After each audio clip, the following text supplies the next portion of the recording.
비가 와서 슬펐던 게 아닙니다. 그 비에 가족을 잃었습니다. 7월 19일 밤 경남 산청에 쏟아진 폭우. 마을 뒷산이 무너졌고 그 안에 살던 5명이 생을 마감했습니다. 2명은 아직 실종 상태입니다. 우리는 왜 대비하지 못했을까요? 상식이 무너졌습니다. 기상청은 예보했다고 말하고 주민은 경고받지 못했다고 말합니다. 그럼 누가 책임져야 합니까? 일부는 말합니다. 예보도 있었고 경고 방송도 있었는데 왜 대피하지 않았나? 또 다른 쪽은 분노합니다. 경고! 새벽 2시에 뭘 보고 도망가란 말입니까? 지방자치단체는 말합니다. 산사태 위험지역이 아니었다. 하지만 그곳은 1년 전에도 비슷한 피해가 있던 곳입니다. 알고 보니 피해 지역은 산사태 취약지역으로 지정되어 있었으나 예산 부족으로 예방 조치는 미뤄졌습니다. 나무 심기, 사면 보강 전혀 없었습니다. 국가는 무엇을 했을까요? 현장에는 장화를 신은 채 울고 있는 아이가 있었고 할머니는 언제 와요? 라고 묻는 목소리가 있었습니다. 소방관들은 진흙에 파묻혀가며 손으로 흙을 퍼냈습니다.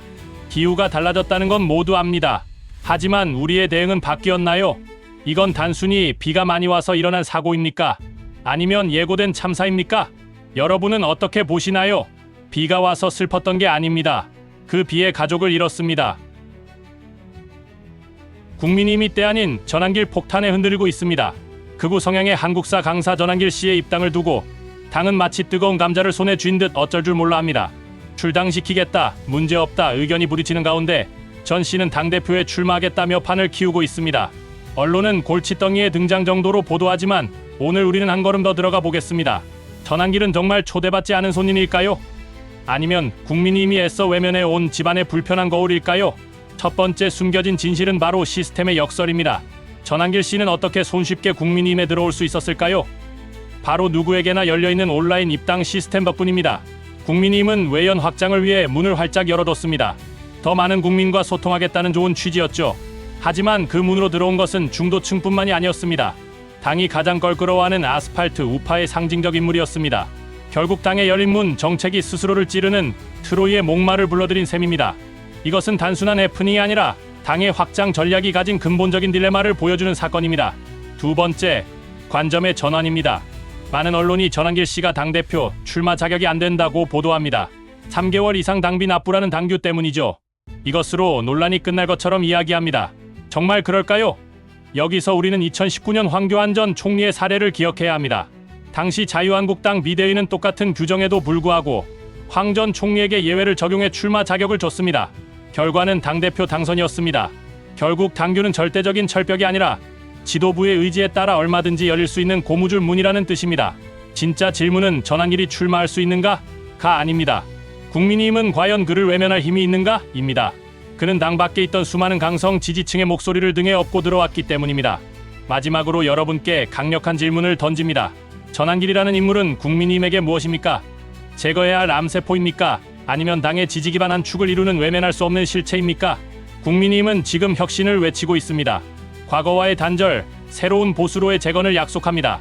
하지만 전한길의 등장은 그 과거가 얼마나 끈질기게 현재의 발목을 잡고 있는지 보여줍니다. 그는 당이 잊고 싶었던 탄핵의 유령 그 자체일지도 모릅니다. 국민의힘 지도부는 지금 전한길이라는 거울 앞에 서 있습니다. 거울에 비친 모습이 마음에 들지 않는다고 거울을 깨버리는 것은 가장 쉬운 해결책입니다. 하지만 깨진 거울 조각들은 결국 당의 온몸에 더 깊은 상처를 내지 않을까요? 전한길 논란은 한 개인의 돌출 행동이 아닙니다. 이것은 국민의힘이 자신의 정체성을 누구로 규정할 것인지, 누구의 손을 잡고 미래로 나아갈 것인지 답해야 하는 피할 수 없는 리트머스 시험지입니다. 세계에서 가장 폐쇄적인 국가, 북한의 세계야구 소프트볼 연맹 회장이 방문했습니다. 언론은 야구 불모지에 싹을 틔우려는 노력 정도로 이 소식을 다룹니다. 하지만 오늘 우리는 이 평범해 보이는 스포츠 교류 뒤에 숨겨진 훨씬 더 복잡하고 불편한 진실을 들여다보려 합니다. 평양에 던져진 이 야구공은 과연 순수한 평화의 시그널일까요?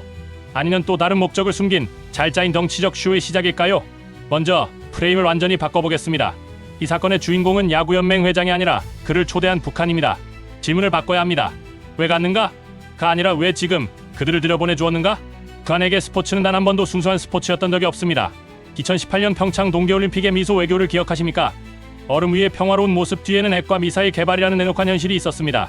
스포츠는 늘 국제사회의 제재와 압박 속에서 고리를 깨고 우리는 정상 국가라는 이미지를 투사하기 위한 가장 가성비 좋은 도구였습니다. 지금 북한은 오물풍선과 미사일 도발로 긴장을 최고조로 끌어올리고 있습니다.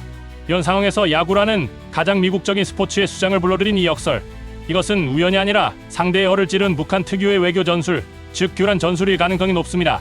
강경책과 유화책을 동시에 던져 국제사회의 초점을 흐리고 대응을 어렵게 만드는 것이요. 여기서 한 가지 냉철한 팩트와 감성적 상상을 겹쳐보겠습니다. 팩트는 이것입니다. 북한의 마지막 국제야구대회 출전은 1993년, 지금으로부터 무려 30년도 더 전입니다. 사실상 야구라는 종목이 존재하지 않는 땅입니다. 그런데 연맹회장은 10년 전부터 꾸준히 방북 의사를 밝혀왔습니다. 왜 하필 지금 그의 손을 잡아주었을까요? 기재 감성적 상상을 더해봅시다. 우리는 흙먼지 날린 공터에서 처음으로 야구공을 던지고 방망이를 휘두를 북한 아이들의 모습을 떠올릴 수 있습니다. 스포츠가 주는 순수한 기쁨, 그 자체는 아름답습니다. 하지만 바로 이 지점이 가장 강력한 착시 효과를 만들어냅니다. 국제사회는 이 순수한 이미지를 보며 혹시 북한이 변하는 것은 아닐까 하는 일말의 기대를 품게 됩니다. 북한은 바로 이 기대감을 이용하여 자신들이 원하는 것을 얻어내려 할 수 있습니다. 스포츠 인프라 지원이라는 실리를 챙기면서 체제 선전과 고립 탈피라는 명분을 동시에 얻는 것입니다. 마지막으로 여러분께 도발적인 질문을 던지며 마무리하겠습니다. 야구 경기에는 4인 훔치기라는 것이 있습니다. 상대팀의 작전을 미리 이뤄내는 고도의 심리전이죠. 지금 세계야구연맹 회장의 방북은 어쩌면 북한이 국제사회를 향해 던진 복잡한 구종조종일 수 있습니다. 겉보기엔 평범한 직구 같지만 사실은 예측 불가능한 변화구일지 모릅니다. 우리는 이 공을 어떻게 읽어야 할까요? 이것은 단순히 야구장을 짓고 유소년팀을 만드는 스포츠 개발 프로젝트가 아닙니다. 이것은 야구 다이아몬드라는 무대 위에서 펼쳐지는 고도의 정치적 수싸움입니다. 과연 이 방문은 나탔던 문을 여는 작은 틈이 될까요? 아니면 더 큰 것을 숨기기 위한 교묘한 커튼에 불과할까요? 평양의 야구공은 우리에게 스포츠 이상의 것을 묻고 있습니다. 이진숙, 강선우 두 장관 후보자의 이름이 대한민국 정치의 뜨거운 감자가 됐습니다. 언론은 연일 논문 표절, 갑질 의혹을 보도하며 대통령의 결단만을 기다리고 있습니다. 야당은 인사 참사라며 공세를 펴고 심지어 여당 내부에서조차 우리는 윤석열 정권과 달라야 한다는 자성의 목소리가 터져 나옵니다. 하지만 오늘 우리는 이 문제를 단순한 인사 실패하는 프레임에서 꺼내보려 합니다. 이것은 단순히 두 사람의 자리를 정하는 문제가 아닙니다. 이것은 이재명 정부가 국민 앞에 자신의 정체성을 증명해야 하는 첫 번째, 그리고 가장 혹독한 시험대입니다. 첫 번째 숨겨진 진실은 바로 여당 의원의 외침 속에 있습니다. 우리는 윤석열 정권과 달라야 한다. 이 말은 야당의 비판보다 100배는 더 아픈 회초리입니다. 왜일까요? 이것은 이재명 정부의 탄생 명분 그 자체를 흔드는 말이기 때문입니다. 지난 대선 민주당이 국민에게 약속했던 가장 강력한 메시지는 공정과 상식의 회복, 그리고 전 정권의 오만과 독선에 대한 심판이었습니다. 그런데 지금 바로 그 오만과 독선이라는 유령이 자신들의 집무실을 배회하고 있는 것입니다. 이 논란은 단순히 후보자 개인의 흠결 문제가 아닙니다.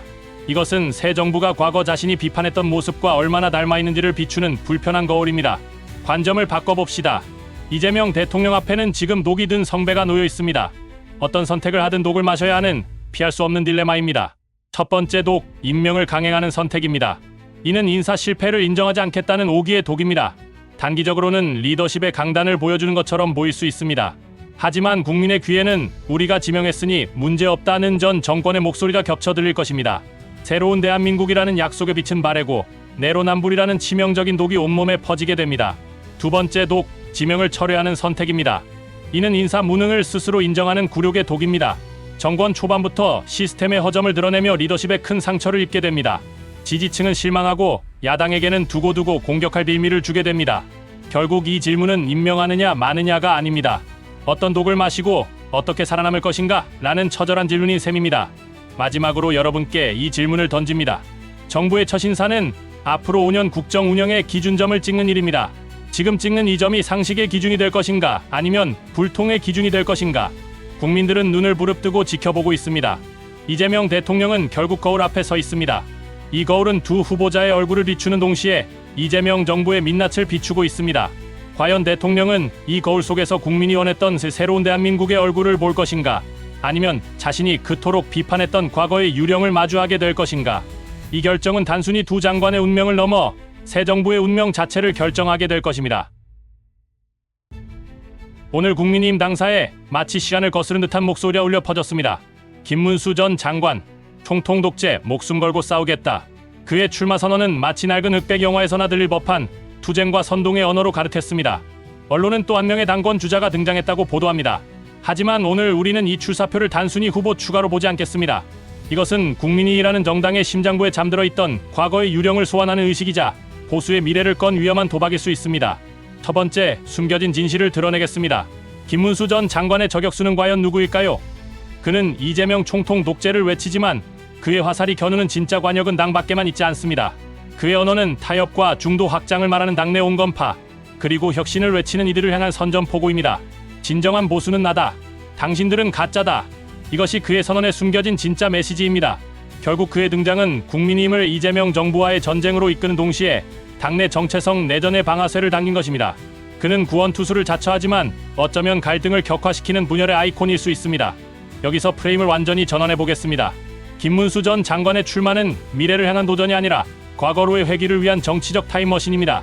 그가 외치는 자유민주주의의 수호라는 구호는 아름답지만 그가 사용하는 투쟁의 방식과 언어는 수많은 중도층과 젊은 세대가 보수 정당의 등을 돌게 만들었던 바로 그 모습입니다. 국민의힘이 지난 몇 년간 필사적으로 벗어나려 했던 그 낡은 옷을 그는 다시 자랑스럽게 꺼내 입으라고 말하고 있습니다. 이것은 엄청난 역설입니다. 탈살이겠다며 들고 나온 처방전이 사실은 당을 고립시켰던 독일 수 있다는 것. 강한 야당을 만들겠다는 그의 약속은 결국 그들만의 리그에서 더 강해지자는 외침으로 들릴 위험이 큽니다.